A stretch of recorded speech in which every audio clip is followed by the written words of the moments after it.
آپ کی یہ جو کھوج تلاش تھی یہ نیچرل تھی، فطری تھی، کوئی حادثہ، کوئی واقعہ، آپ کیسے اس بڑے خاص شعبے کی طرف آئے؟ بٹ صاحب مجھے نا چیزیں بلر نظر آتی تھی، کلرز نظر آتے تھے جب تو میں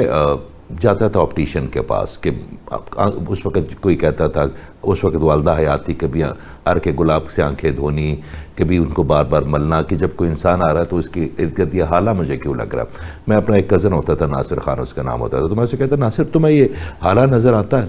تو وہ چلتی گئی، پھر میرے اللہ تعالیٰ نے مہربانی فرمائی اور مجھے احساس ہوا کہ مجھے نیکڈ آئی سے اورا نظر آتا ہے۔ پھر جب میں نے اس کو صرف نیچرل ٹیلنٹ تھا،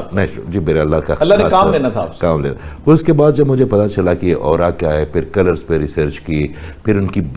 بریک ہونے پہ ریسرچ کی، پھر مختلف،